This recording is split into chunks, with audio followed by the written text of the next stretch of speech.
জাকৈ জুলুকি লৈ বিলত নামিছে ৰাইজ শিশুৰ পৰা বৃদ্ধলৈ মাছ মাৰিছে সকলোৱে চিতল ৰৌ ভকুৱা আৰি সকলো মাছ উঠিছে জালত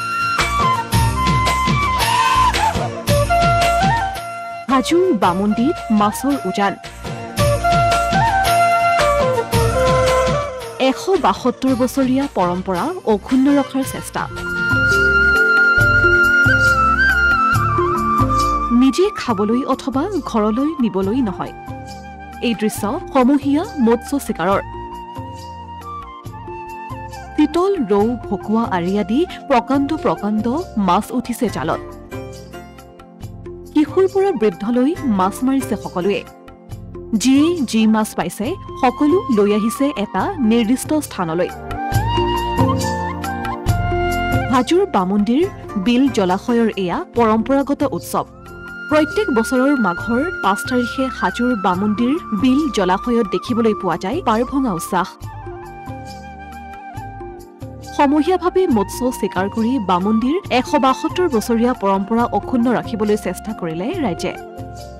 উল্লেখ্য যে দেওবাৰে নিশাৰ ভাগলৈ ঐতিহাসিক সভাগন্ধ উৎসৱত আগমন ঘটা অতিথিক সিধা হিচাপে আগবঢ়োৱা হয় এইসমূহ মাছ মাছৰ লগতে আগবঢ়োৱা হয় চাউল খৰি মছলা হালধি নিমখ তেল পাচলি আদিকে ধৰি ভোজনৰ বাবে প্ৰয়োজনীয় সকলো সামগ্ৰী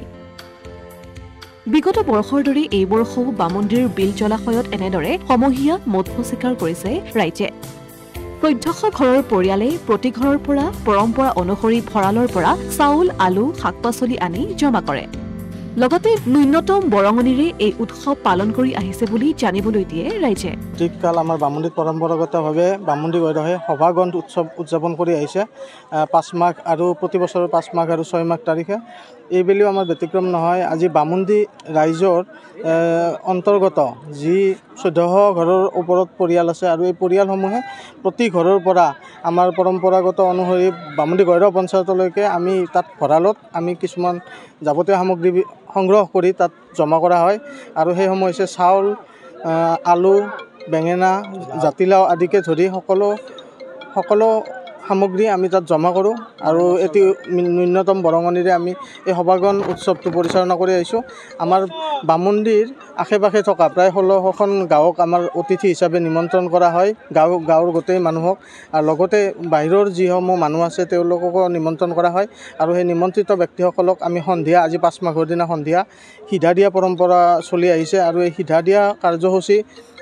বিশিষ্ট ব্যক্তি অতীজৰে পৰা নিমন্ত্ৰিত ব্যক্তিসকলক সিধা দিয়া পৰম্পৰা চলি আহিছে ইফালে নিশাৰ ভাগলৈ লোকে লোকাৰণ্য হৈ পৰে সভাগন্ধ সিধা দিয়া উৎসৱ